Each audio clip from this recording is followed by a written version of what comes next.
Hola amigos, ¿cómo están? Quiero saludarles e invitarles a estudiar la palabra de Dios, una nueva lección de este folleto, lecciones acerca de la fe, estudiando el libro de Josué.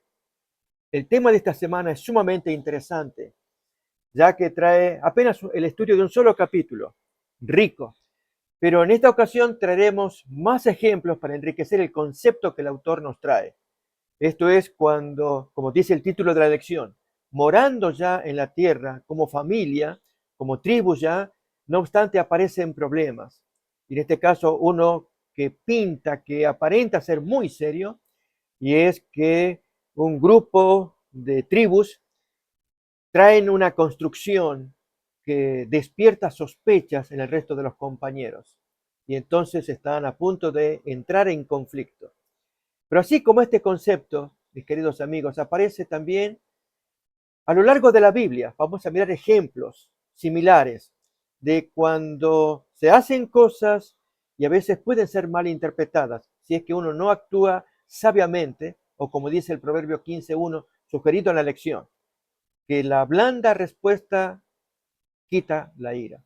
Vamos pues entonces a estudiar la lección leyendo el capítulo 22 de Josué, pero de apartes, para ir matizando lo que allí se nos enseña y especialmente traer las lecciones. Así que recuerden, amigos, lo que traemos acá es mayormente un repaso, pero también traeremos más material, es decir, ilustraciones que no están en la lección, textos, ideas, ejemplos, no porque no esté en la lección no sean válidos, es todo lo contrario. Esto enriquece el propósito del autor, del tema traído para esta semana. Morando pacíficamente en la tierra, o como dijera el Salmo 133, citado también en la lección. Qué bonito es cuando los hermanos moran todos en armonía. Vamos pues entonces a leer Josué capítulo 22, los primeros 9 versículos, como introducción. Entonces Josué llamó a los rubenitas, a los gaditas y a la media tribu de Manasés. Recordemos que en el caso de estas dos tribus y media, estas tribus se animaron en tiempos de Moisés a pedir tomar ya posesión de la tierra antes de entrar en la tierra prometida propiamente. Allí se hicieron muy conocidos para los enemigos el poder que los israelitas tenían cuando apenas llegando a la tierra prometida, antes que cruzaran el río Jordán. Tanto la tribu de Rubén como la de Gad y la mitad de la tribu de Manasés ya pidieron posesión de tierra. Moisés escuchó, les aceptó, pero con la condición de que ellos debían acompañar al resto de los hermanos cada vez que ellos lo necesitaran, que hubiera guerra, que hubiera conflictos. Y esta gente aceptó, e incluso con descuido, esto es dejar a sus familias, imagínense, esposas, hijos, allí esperando que estos hombres guerreros acompañaran al resto de los compatriotas israelitas en las guerras y luego retornaran. Ese era el compromiso, ya que habían pedido tierra por anticipado, no cruzando el río Jordán. Bien, Moisés les aceptó. Ahora, esta gente se les llama Jordán Oriental y Jordán Occidental es el nombre que se va a dar en la lección al resto de las 9 tribus y media. Recordemos, son 12 tribus. Entonces el resto de las tribus van a cruzar el Jordán y reciben posesión, excepto estas dos primeras y una media más que se anticiparon a pedir. Leemos pues entonces el mensaje que Josué ya les da a esta gente, palabras muy atinadas, Josué actuando sabiamente al guiar a todas las tribus a tomar posesión. Miremos pues entonces cómo sigue este relato. Y les dijo, vosotros habéis guardado todo lo que Moisés, siervo de Jehová, os mandó, y habéis obedecido a mi voz en todo lo que yo os he mandado. No habéis dejado a vuestros hermanos en este largo tiempo hasta el día de hoy, sino que os habéis cuidado de guardar los mandamientos de Jehová vuestro Dios. Josué no tiene ninguna queja para con esta gente. Ahora pues, que Jehová vuestro Dios ha dado reposo a vuestros hermanos, como lo había prometido, volved, regresad a vuestras tiendas, a la tierra de vuestras posesiones, que Moisés, siervo de Jehová, os dio al otro lado del Jordán, esto es el Jordán oriental. Recordemos el Jordán occidental, el Jordán de la izquierda, si queremos mirarlo en un mapa. Este es el Jordán donde, pasado el cual, todos los israelitas recibían propiedades. Miremos cómo continúa el relato. Solamente que con diligencia cuidéis de cumplir el mandamiento y la ley que Moisés, siervo de Jehová, os ordenó. Que améis a Jehová vuestro Dios y andéis en todos sus caminos, que guardéis sus mandamientos y le sigáis a él, y le sirváis de todo vuestro corazón y de toda vuestra alma. En otras palabras, cuídense de la idolatría también, típica del vecindario que había alrededor. Y bendiciéndolos, Josué los despidió y se fueron a sus tiendas. También a la media tribu de Manasés había dado a Moisés posesión en Basán. Mas a la otra mitad dio Josué heredad entre sus hermanos a este lado del Jordán, al occidente. Notamos ahí ya se están mirando las dos mitades de la tribu de Manasés. Y también a estos envió Josué a sus tiendas después de haberlos bendecido. Quizás puede sonar un poco extraño hablar de esta manera de una tribu partida por la mitad, pero esto ocurrió cuando venían toda la población para tomar la tierra prometida. Esta tribu de Manasés, junto con las otras dos, Rubén y Gad, decidieron allí, se partieron en dos y tomar posesión, pero el río Jordán estaba en el medio.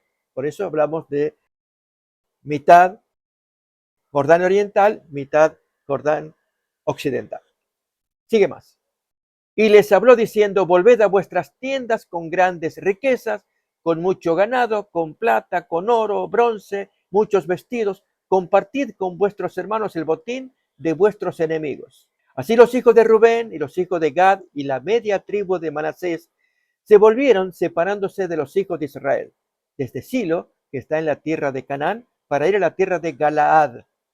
Así que ya no diríamos propiamente que estaban en Canaán, bien claramente acá lo dicen Galaad, a la tierra de sus posesiones, de la cual se habían posesionado conforme al mandato de Jehová por conducto de Moisés.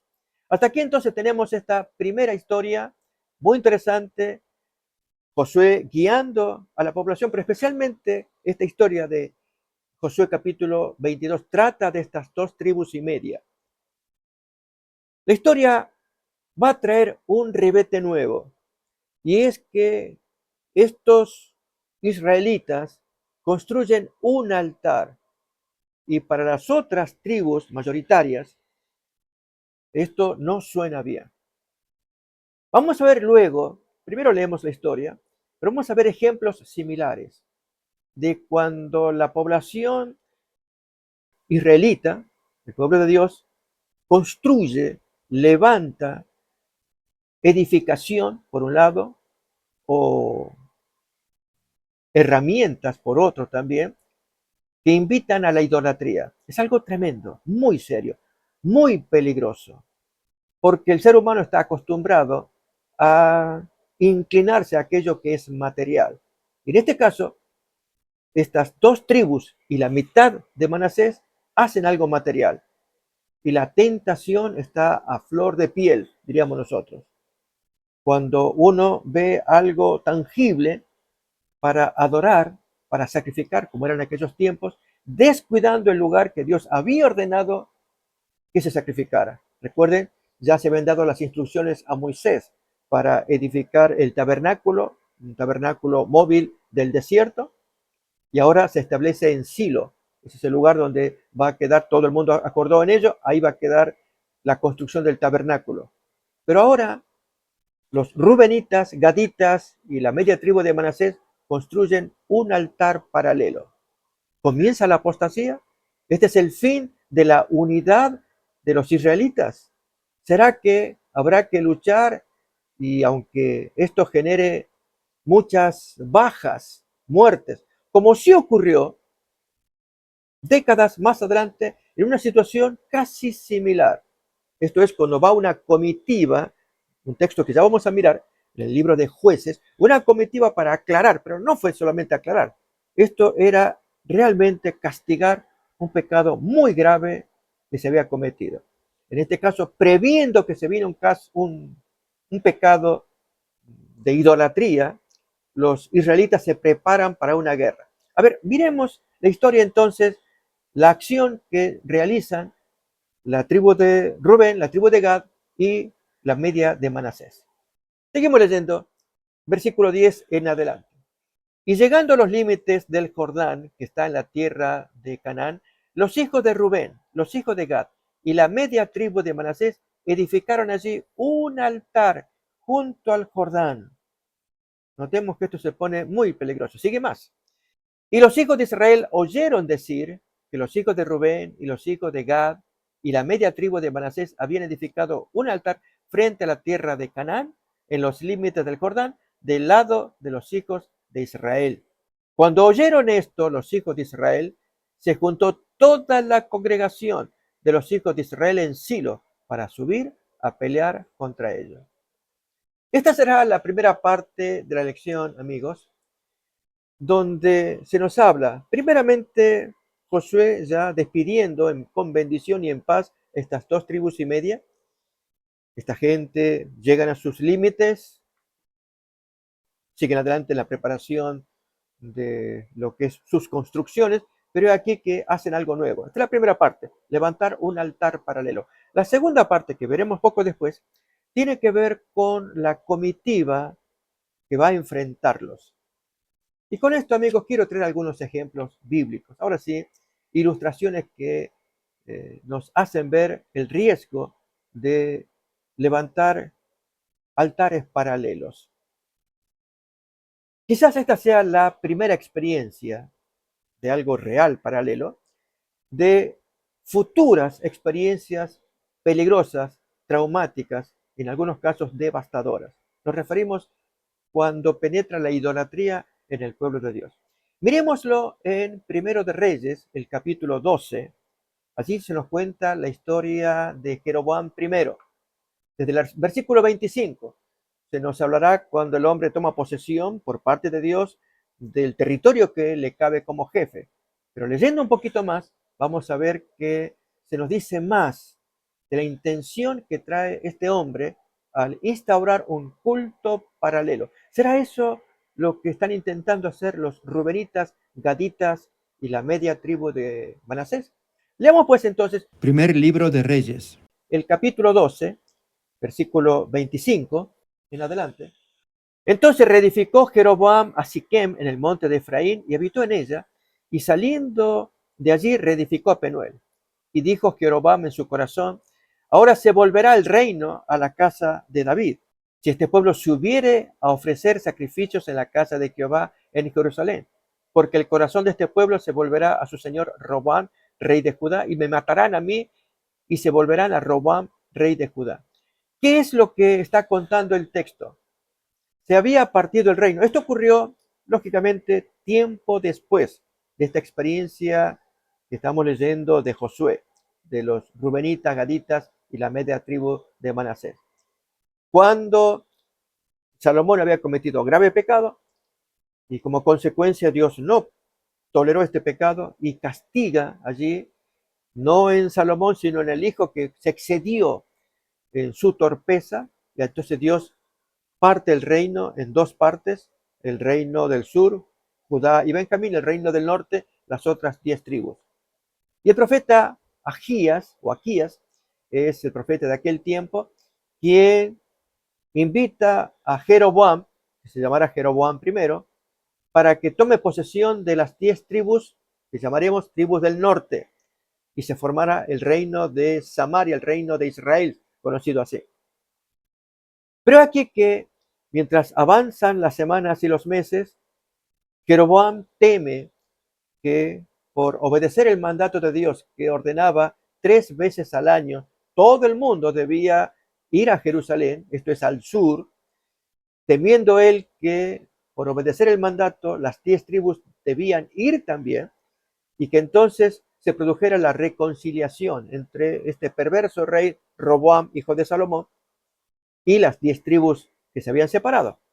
Para evitar esa circunstancia, Jeroboam, dirá el texto que leemos ahora, hace una consulta, y como efecto de la consulta se inventa un culto paralelo. De ahí la pregunta con relación a los rubenitas, gaditas y la media tribu de Manasés. ¿Se va a hacer un culto paralelo? Miremos en este caso la experiencia de Jeroboam primero. Y habiendo tenido consejo, dice el texto, la pregunta sería, ¿a quién buscó consejo o con quién se buscó consejo? Porque Dios ya le había dicho por el profeta Agías que Dios le daría el reino si él se mantuviera fiel. Pero en este caso, el consejo que él buscó fue un consejo humano. Y lamentablemente le dieron muy mal consejo. Habiendo tenido consejo, hizo el rey 2 becerros de oro. Y dijo al pueblo, bastante habéis subido a Jerusalén, he aquí tus dioses, oh Israel, los cuales te hicieron subir de la tierra de Egipto. Se inventó un nuevo culto, y leeremos así para entender un poquito más este tema. Y puso un becerro en Betel, el otro en Dan, hacia el sur y hacia el norte. Y esto fue causa de pecado porque el pueblo iba a adorar delante de uno hasta Dan. Hizo también casas sobre los lugares altos e hizo sacerdotes.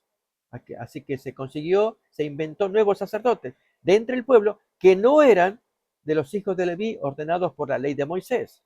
Aún más, instituyó Jeroboam fiesta solemne en el mes octavo en lugar del mes séptimo, que era el mes que traía 4 sábados ceremoniales, a los 15 días del mes, conforme a la fiesta solemne que se celebraba en Judá, la fiesta de los tabernáculos, y sacrificó sobre el altar, etcétera, etcétera. Ahí tenemos un ejemplo de lo que es un culto paralelo que Dios aborreció desde el mismo comienzo. Pero vamos a ver otros ejemplos también, en este caso, herramientas que inducen a una idolatría. ¿Se acuerdan, amigos, cuando en Números capítulo 21 se nos habla de que Dios ordenó que se construyera una serpiente de bronce para que aquel que la mirara fuera puesta en alto, en un palo, y aquel que la mirara recibía curación?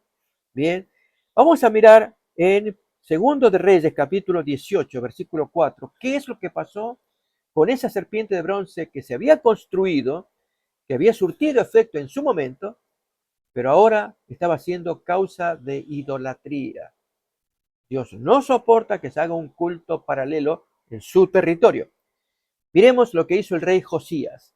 Él quitó los lugares altos y quebró las imágenes y cortó los símbolos de acera e hizo pedazos la serpiente de bronce que había hecho Moisés, porque hasta entonces le quemaban incienso los hijos de Israel, y la llamó Nehustán, un nombre hebreo allí para indicar la maldición que significaba ese tipo de idolatría. No solamente eso, queridos amigos, hay más ejemplos de lo que llamaríamos un culto paralelo. Y sigue la pregunta todavía, como es el caso de Jueces, capítulo 8, versículo 22. Es el caso de Gedeón. Y también lo mismo nos preguntamos, ¿será esto lo que estaban persiguiendo los rubenitas, gaditas y la media tribu de Manasés al construir un altar paralelo, un servicio paralelo? Bien, al leer el texto, amigos, y la lección muy bonita, por cierto, de esta semana, nos muestra con qué cuidado debemos hacer las cosas. Algunas sugerencias que ya luego miraremos en el folleto, que son ilustrativas. Diríamos acá, en Jueces capítulo 8, 22 en adelante, se nos dice, y los israelitas dijeron a Gedeón, sé nuestro Señor, había hecho una gran liberación, tú y tu hijo y tu nieto, pues que nos has librado de mano de Madián. Mas Gedeón respondió, no seré señor sobre vosotros, ni mi hijo os señoreará. Jehová se señoreará sobre vosotros. Noten, hasta ahí qué bonito el comportamiento de este ilustre héroe guerrero que salvó al pueblo de los despojos, de la humillación que hacía Madián contra ellos. Y les dice Gedeón, quiero haceros una petición. A partir de aquí vienen problemas. Que cada uno me dé los zarcillos de su botín, pues traían zarcillos de oro, porque eran ismaelitas. Ellos respondieron, de buena gana te los daremos. Y tendiendo un manto, echó allí cada uno los zarcillos de su botín. Y fue el peso de los zarcillos de oro que él pidió 1700 ciclos de oro, sin las planchas y joyeles y vestidos de púrpura que traían los reyes de Madián, y sin los collares que traían sus camellos al cuello. Notemos acá lo que viene a continuación. Aquí vienen los problemas. Y Gedeón hizo de ellos un efod, el cual hizo guardar en su ciudad de Ofra. Y todo Israel se prostituyó tras ese efod en aquel lugar y fue tropezadero a Gedeón y a su casa. Recordemos que el efod era ese cuerpo que se ponía sobre el pecho el sacerdote, sobre el cual se ponían las piedras con los nombres de las tribus de Israel. En este caso, se hizo un efod para orar, es decir, tener algo físico, material. No solamente en esta experiencia, que el pueblo se prostituye tras ese efod. Miremos en Jueces capítulo 17 una experiencia similar. En este caso, con un hogar de un fulano llamado Micaía. Versículo 7, podemos leer hasta el 13, la experiencia de Micaías, dueño de casa, y un joven levita de la tribu de Leví, por lo tanto, él estaba en condiciones de ser sacerdote también, pero algo pasó en ese hogar. Y ahora en el capítulo siguiente, con otra gente, lo mismo. El efod, signo de, o un medio para poder conversar con Dios, consultarle a Dios. De hecho, amigos, se nos cuenta en el caso de Saúl, que cuando murió Samuel y vio problemas, él consulta por Urim, Tumim, no hay sacerdote, efod, lo que fuera, a ver si Dios me habla. Dios no le habló. Bien, miremos qué pasó en esta experiencia. Estamos en capítulo 17, versículo 7 en adelante. En Jueces, capítulo 17, versículo 7 en adelante, la experiencia de Micaías, que dice así. Había un joven de Belén de Judá, de la tribu de Judá, el cual era levita y forastero allí. Este hombre partió de la ciudad de Belén de Judá para ir a vivir donde pudiera encontrar lugar. Y llegando en su camino al monte de Efraín, vino a casa de Micaía, que van a ser los dos principales protagonistas en esta historia. Y Micaía le dice, ¿de dónde vienes? El levita responde, soy de Belén de Judá y voy a vivir donde pueda encontrar lugar. Entonces Micaía le dice, quédate en mi casa y serás para mí padre y sacerdote, porque le contó que era de origen levita. Y yo te daré 10 ciclos de plata por año, vestidos y comida. Y el levita se quedó. O sea, yo te voy a pagar tu servicio, pero quédate porque a través de ti yo puedo consultarle a Dios. Agradó pues al levita morar con aquel hombre y fue para él como uno de sus hijos. Micaía consagró al levita y aquel joven le servía de sacerdote y permaneció en casa de Micaía. Y Micaía decía, ahora sé que Jehová me prosperará porque tengo un levita por sacerdote. Ustedes pueden imaginarse, amigos, esta experiencia tremenda de en esos días. El texto dirá en Jueces, cada uno hacía lo que bien le parecía. Bueno, en el capítulo siguiente tenemos más problemas, precisamente con este joven y su efod, a más de otros elementos idolátricos que ya se va creando, porque esto conduce a la idolatría, lamentablemente. Capítulo 18, leemos ahora del libro de Jueces, versículo 15. En adelante vamos a mirar más todavía. Cuando llegaron allá, vinieron a la casa del joven levita, en casa de Micaía, y le preguntaron cómo estaba.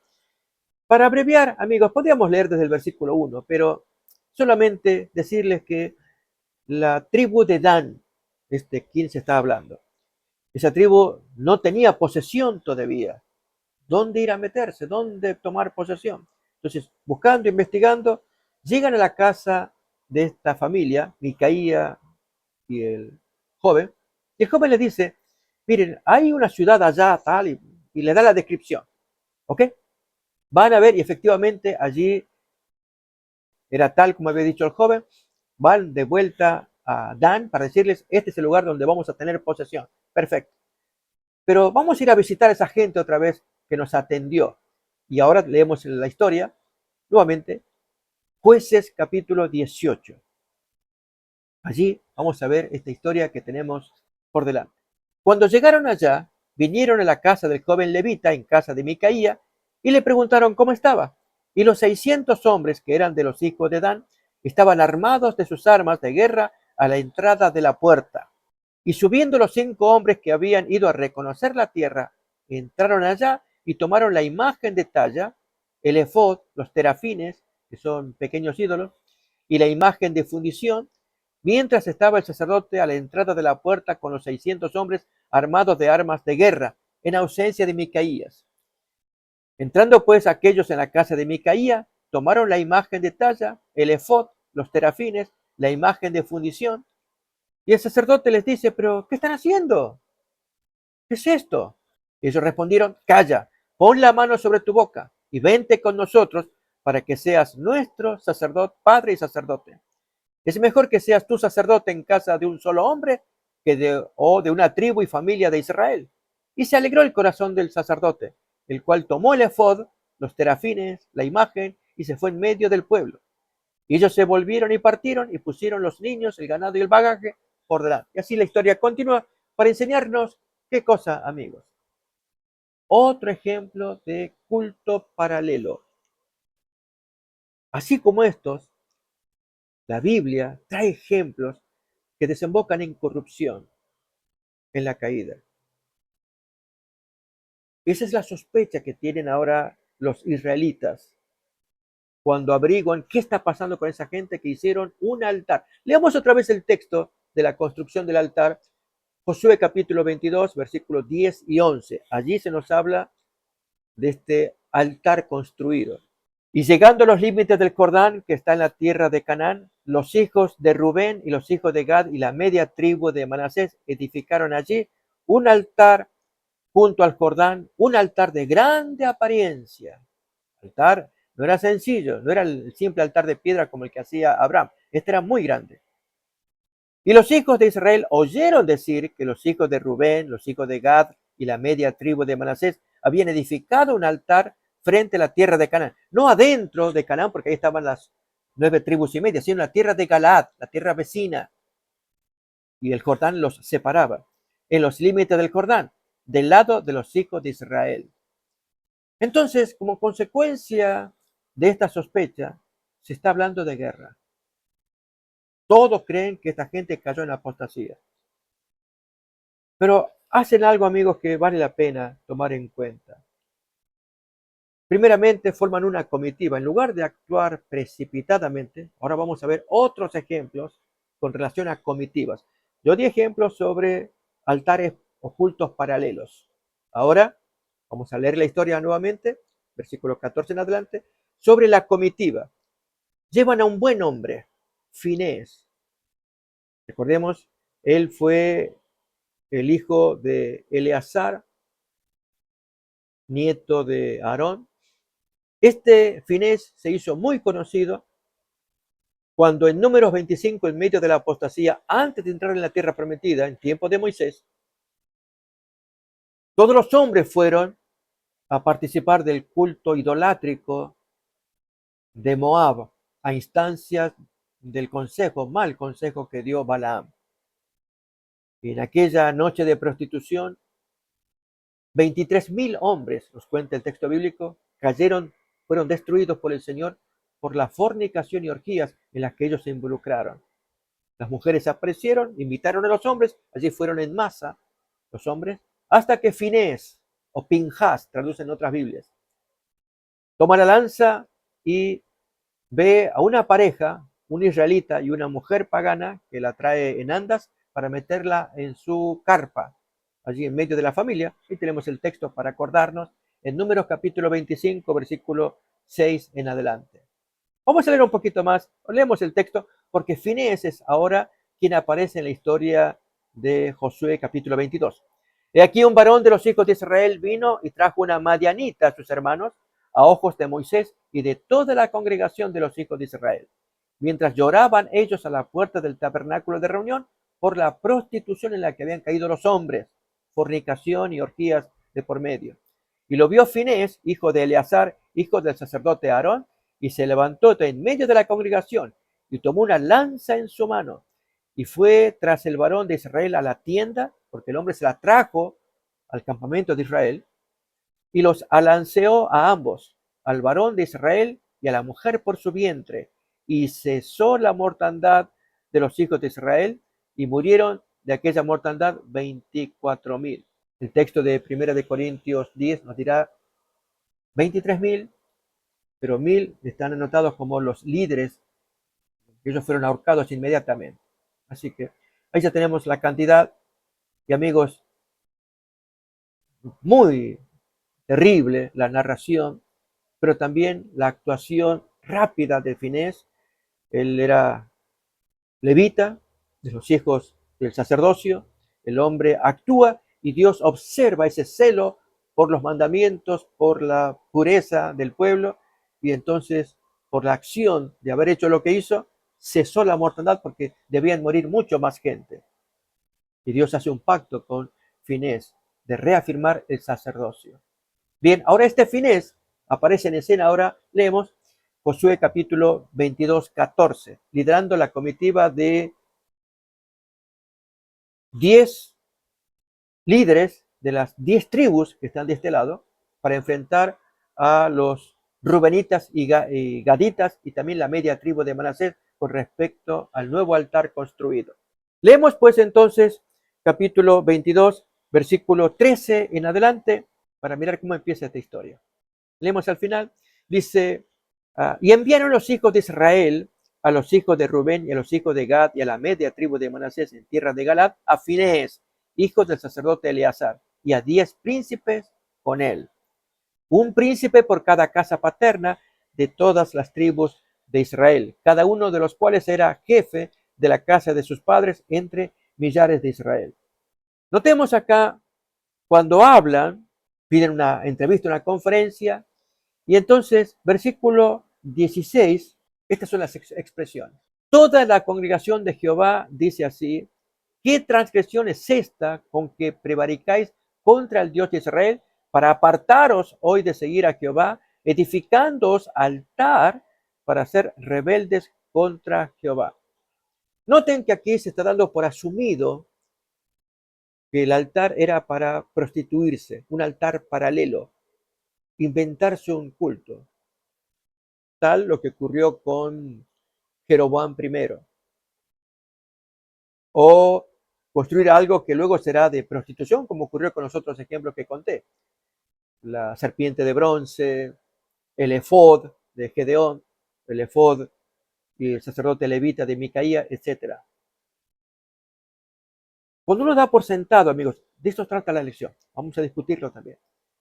¿No será que habrá otra manera de abordar el tema en lugar de ir con la premisa y el prejuicio de que lo que estamos observando es tal lo que estamos observando?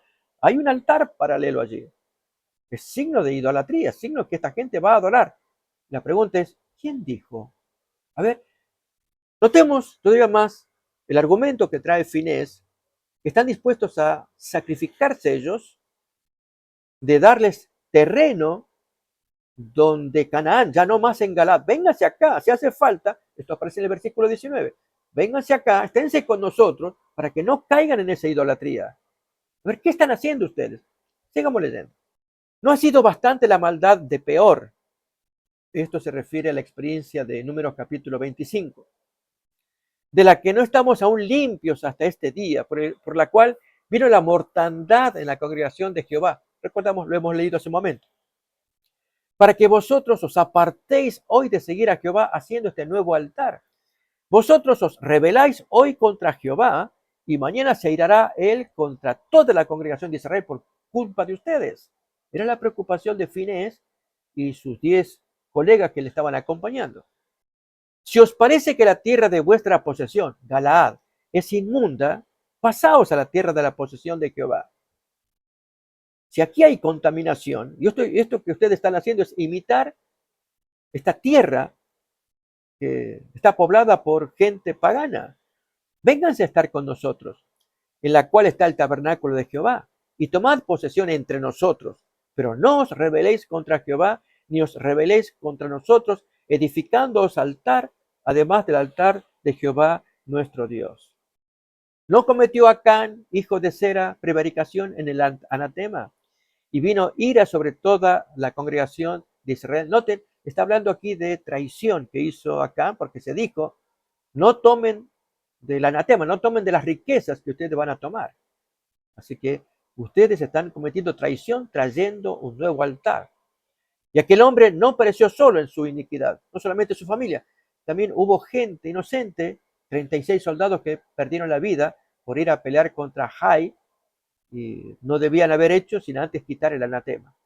Entonces los hijos de Rubén y los hijos de Gad y la media tribu de Manasés respondieron y dijeron a los cabezas de los millares de Israel. Ahora sí, amigos, viene la explicación.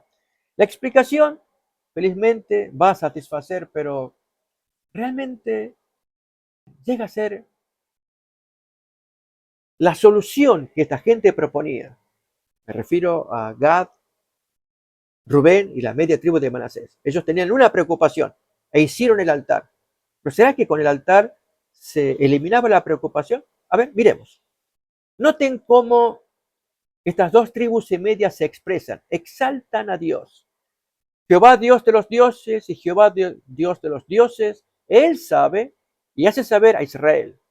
Si fue por rebelión o por prevaricación contra Jehová, no nos salves hoy. Si realmente es así como ustedes están diciendo. Si fue una rebelión. Si nos hemos edificado altar para volvernos en pos de Jehová o para sacrificar holocausto u ofrenda. Recordemos que esto fue lo que hizo Jeroboam. Él edificó altares para sacrificar, pero no el que estaba en Jerusalén. Él lo puso en otra parte. Decimos un culto paralelo. O para ofrecer sobre él ofrendas de paz, que el mismo Jehová nos lo demande y lo paguemos con la vida si estamos traicionando, volviéndonos de en pos de Jehová. Sigue más todavía el argumento que traen estas dos tribus y media. Lo hicimos más bien, y este es su argumento, por temor de que mañana vuestros hijos digan a nuestros hijos. Lo hicimos más bien por temor de que mañana vuestros hijos digan a los nuestros, ¿qué tenéis vosotros con Jehová, Dios de Israel? Jehová ha puesto por lindero el Jordán entre nosotros y vosotros, oh hijos de Rubén e hijos de Gad. No tenéis vosotros parte en Jehová, y así vuestros hijos harían que nuestros hijos dejasen de temer a Jehová. Si hicimos el altar, en otras palabras, es para proteger a nuestros hijos de que los vuestros los acusen de que no forman parte de los israelitas porque está el Jordán de por medio. Bien, miremos cómo sigue más el argumento. Por esto dijimos, edifiquemos ahora un altar, no para holocausto, no para sacrificio, no es un altar de servicios, sino para que sea un testimonio entre nosotros y vosotros, y entre los que vendrán después de nosotros, y de que podamos hacer el servicio de Jehová delante de él con nuestros holocaustos, con nuestros sacrificios y con ofrendas de paz. Y no digan mañana vuestros hijos a los nuestros, vosotros no tenéis parte en Jehová. En otras palabras, este es un altar solamente para exposición, para que vuestros hijos sepan que los nuestros tienen el mismo culto que ustedes. Pero este es inoperante, no trabaja como tal. Es solamente una muestra de lo que es el servicio que ustedes, el correcto, allí donde están las 9 tribus y media, ahí donde están celebrando, y nuestros hijos tengan que ir hasta allá para acompañarles en el servicio. Pero nuestro temor es que con el paso del tiempo, vuestros hijos critiquen a los nuestros porque está el Jordán de por medio. ¿Notamos? Interesante el argumento, pero miremos cómo sigue la historia. Nosotros pues dijimos, si aconteciere que tal digan a nosotros o en nuestras generaciones en lo porvenir, entonces responderemos. Mirad el símil, ¿notan? Ahí ya estamos mirando que se trata de una maqueta gigante, enorme, pero era un símil, una representación del altar de Jehová, el cual hicieron nuestros padres, no para holocaustos o sacrificios, sino para que fuese testimonio entre nosotros y vosotros. Nunca tal acontezca que nos rebelemos contra Jehová o que nos apartemos hoy de seguir a Jehová, edificando altar para holocaustos, para ofrenda o para sacrificio, además del altar de Jehová nuestro Dios que está delante de su tabernáculo. Oyendo Finés el sacerdote y los príncipes de la congregación y los jefes de los millares de Israel que con él estaban, las palabras que hablaron los hijos de Rubén, los hijos de Gad y los hijos de Manasés, les pareció bien todo ello. Y ya vamos a completar esta lectura del capítulo 22, quedan unos poquitos versículos, pero trayendo otros ejemplos. Recuerden, amigos, que hemos dicho que la lección para esta semana se compone de dos grandes asuntos. Uno tiene que ver con un altar, que en este caso bien claramente se dice, es un símil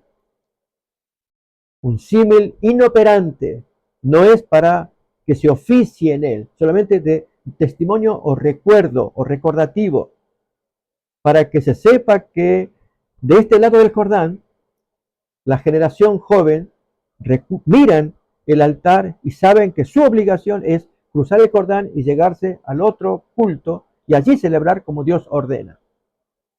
Pero el otro punto, amigos de la lección, tiene que ver con la comitiva, la gente que va a averiguar las intenciones que se traen, los pensamientos también, las intenciones de hacer guerra o no.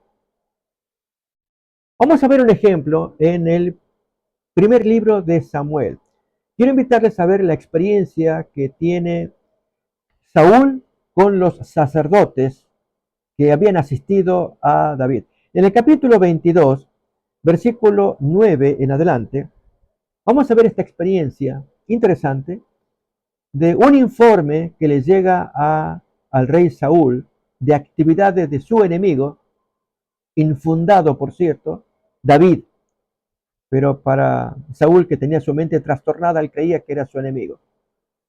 Entonces Doeg Edomita, que era el principal de los siervos de Saúl, dice, yo vi al hijo de Isaí, esto es a David, que vino a Nob, una ciudad, a Ahimelech, hijo de Ahitob, el cual consultó por él a Jehová y le dio provisiones y también le dio la espada de Goliat, el filisteo. La historia sigue más todavía. Y el rey envió por el sacerdote Ahimelech, hijo de Ahitob, y por toda la casa de su padre. En este caso, la comitiva fue a la inversa, no que Saúl fuera a visitar al sacerdote, sumo sacerdote Ahimelech, sino lo contrario, como rey los hizo llamar. Y vinieron todos, y toda la casa de su padre, los sacerdotes que estaban en Nob, y todos vinieron al rey. El rey entonces pregunta, oye ahora, hijo de Ahitob. Él dijo, heme aquí estoy, sí señor. ¿Por qué habéis conspirado contra mí, tú y el hijo de Isaí, cuando le diste pan y espada, y consultaste por él a Dios para que se levantase contra mí y me acechase como lo hace hoy día? Entonces Ahimelech responde al rey, ¿y quién entre todos tus siervos es tan fiel como David, yerno también del rey, que sirve a tus órdenes y es ilustre en tu casa?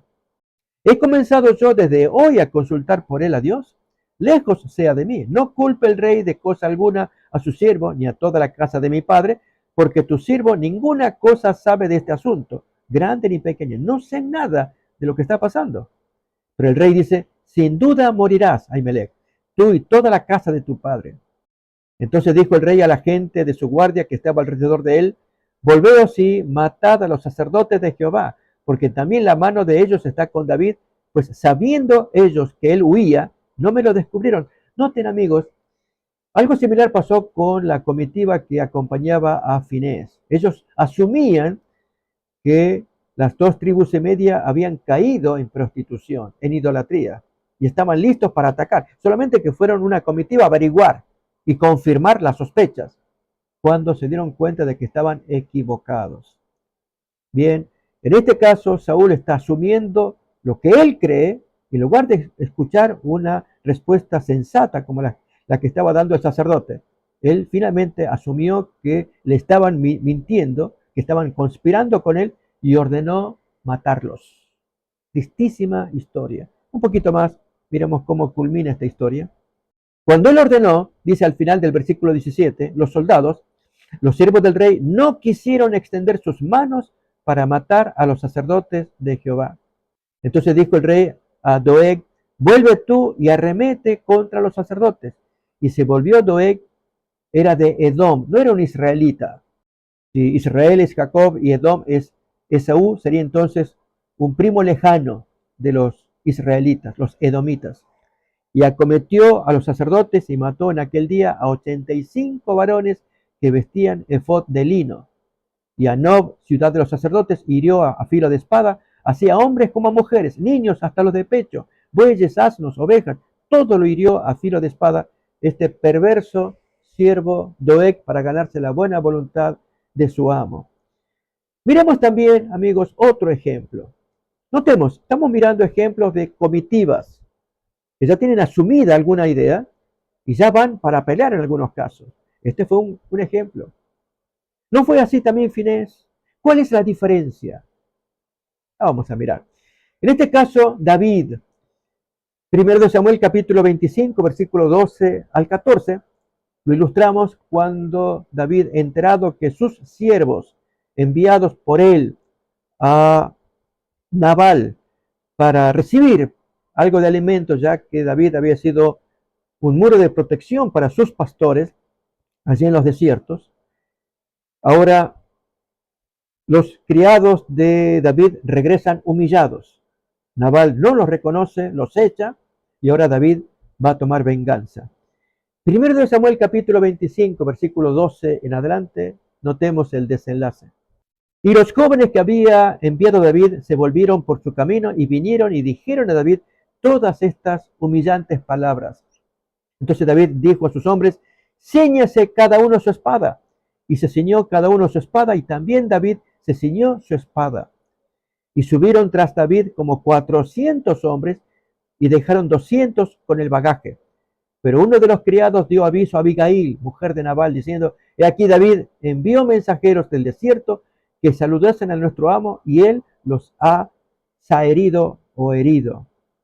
Así estamos mirando parte de lo que pudo haber sido una tragedia, pero Abigail intervino rápidamente y fue sabia para impedir que David manchara sus manos con alguien tan perverso como era el marido de Abigail. Notamos la actitud cuando uno mira una apariencia o un hecho. En el caso de las tribus de Rubén, Gad y la media de Manasés, fue una apariencia, un altar enorme, un símil del verdadero. Pero esto no significaba idolatría. No obstante, amigos, sabemos que cuando se construyen cosas, el hombre proclive a la idolatría puede caer fácilmente en ello. ¿No le pasó con la construcción de la serpiente de bronce? Dios ordenó que fuera construida, pero no que luego fuera adorada. Esto es parte de la propensión pecaminosa del hombre. O si recordamos el efod construido por Gedeón, o el efod construido también por Micaía para su joven inquilino, el joven levita. Bien, el corazón pecaminoso del hombre, Dios tiene que lidiar con él. Y cuanto más en esta comitiva, cuando tenemos que ir a ver a alguien y uno ya tiene prejuicios de por medio. Otro tanto, vamos a mirar en Jueces capítulo 20, versículo 12, cuando vienen las tribus a charlar con la gente de Benjamín por un gravísimo pecado cometido. Pero en este caso no es charlar, es combatir con los culpables que habían intentado violar al otro levita, que nos cuenta también el libro de Jueces en la parte final. Bien, capítulo 20 del libro de Jueces, versículos 11 en adelante, tenemos este desenlace. Y se juntaron todos los hombres de Israel contra la ciudad, en este caso es Gabá, ligados como un solo hombre. Y las tribus de Israel enviaron varones por toda la tribu de Benjamín, diciendo, ¿qué maldad es esta que ha sido hecha entre vosotros, la tribu de Benjamín? Sáquennos a esos culpables. Entregad pues ahora a aquellos hombres perversos que están en Gabá, para que los matemos y quitemos el mal a Israel. ¿Qué ocurrió? Estos varones de Gabá eran 700 zurdos mayormente, gente muy valiosa para Benjamín, habían intentado violar a un levita. Y el levita, no pudieron con él, pero sí con la mujer del levita. Y el levita, pues, al verla muerta su mujer, la cortó en pedazos y distribuyó los pedazos a todas las tribus. Las tribus quedaron escandalizadas. Y al averiguar por qué se había hecho esto, el levita dijo, es esa gente de Gabá que intentaron violarme. ¿Ok? Vamos a ver qué ocurre con esa gente. Y así es la historia que tenemos ahora. Lo triste del caso es que Benjamín, que debió haber entregado a los culpables, los protegió. Y la historia nos cuenta de una matanza gravísima que se produjo, que por poco se extermina también la tribu de Benjamín, culpables. Un último ejemplo, amigos, de lo que es una comitiva cuando va con las ideas tomadas. Es el caso de Lucas capítulo 22. Versículo 47 y también el 52. El famosísimo caso de la turba que se presenta ante Jesús con palos, pero con la idea tomada de cazarlo y maltratarlo ya para matarlo. ¿Sí? Mientras él aún hablaba, se presentó una turba, y el que se llamaba Judas, uno de los 12, iba al frente de ellos y se acercó hasta Jesús para besarle. Y el versículo 52 podemos mirar, allí el desenlace. Y Jesús dijo a los principales sacerdotes, a los jefes de la guardia del templo, a los ancianos que habían venido contra él: ¿como contra un ladrón habéis salido con espadas y palos? Así pues, tenemos los diferentes ejemplos de lo que trata esta lección. Pero amigos, vayamos a la parte final de esta historia, en Josué capítulo 22, versículo 31 al final. La alegría de saber que sus hermanos que están del otro lado del Jordán no han caído en idolatría y lo van a celebrar. Es lo que Dios quiere, que haya unidad, que haya armonía entre hermanos que pueden tener diferencias o las apariencias generan sospechas. Sacaremos finales lecciones. Y dijo Finés, hijo del sacerdote Eleazar, a los hijos de Rubén y a los hijos de Gad y a los hijos de Manasés: hoy hemos entendido que Jehová está entre nosotros, pues que no habéis intentado esta traición contra Jehová. Ahora habéis librado a los hijos de Israel de la mano de Jehová. Y Finés, hijo del sacerdote Eleazar, y los príncipes dejaron a los hijos de Rubén y a los hijos de Gad y regresaron de la tierra de Galaad a la tierra de Canaán, a los hijos de Israel, a los cuales dieron la respuesta. Y el asunto pareció bien a los hijos de Israel, y bendijeron a Dios los hijos de Israel, y no hablaron más de subir contra ellos en guerra para destruir la tierra en que habitaban los hijos de Rubén y los hijos de Gad. Reina la armonía, el placer de estar juntos. Un capítulo precioso, pero saquemos lecciones, amigos. Una de ellas: ¿con qué espíritu vamos nosotros a afrontar un problema? Proverbios capítulo 15, versículo 1. Importante texto que trata del espíritu para abordar problemas. Seamos cuidadosos, aún con el tono de la voz. La blanda respuesta quita la ira, mas la palabra áspera hace subir el furor. Gran parte de la solución de este problema se debió a la actitud de Finés y sus 10 compañeros. Ellos fueron creyendo que habían caído en idolatría, pero hicieron una pregunta amable: cuéntenos en qué están ustedes, por qué hicieron ese altar. Y la respuesta, o la pregunta amable por un lado, y respuesta amable también.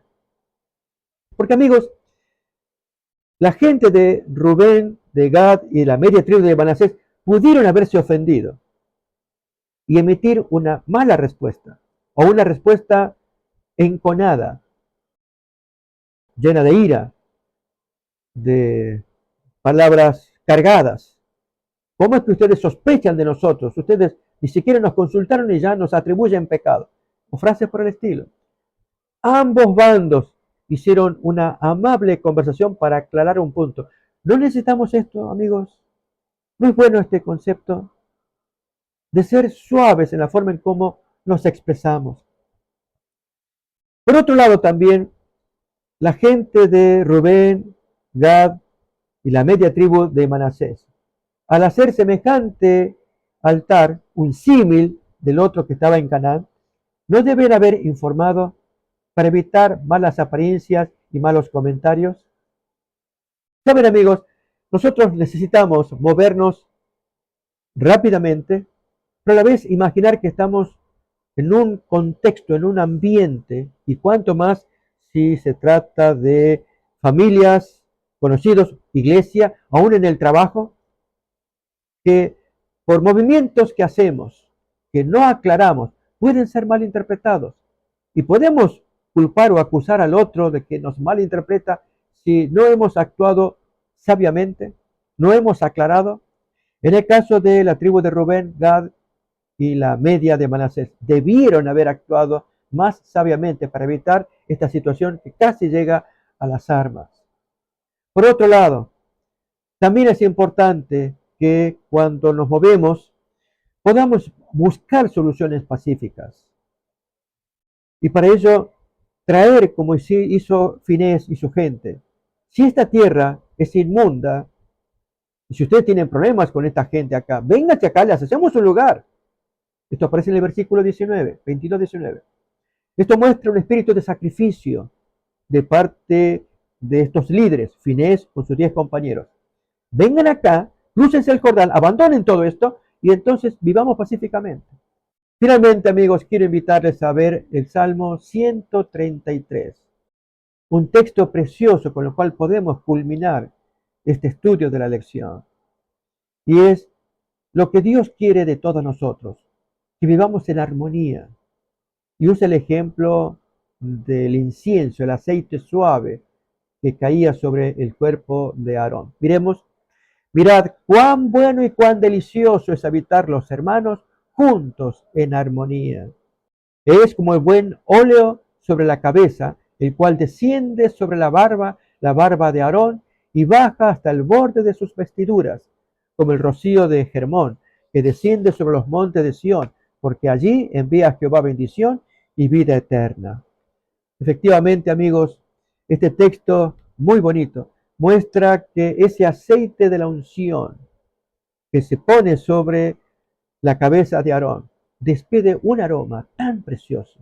Es el incienso que Dios había prohibido que las demás gentes lo imitaran, lo fabricaran.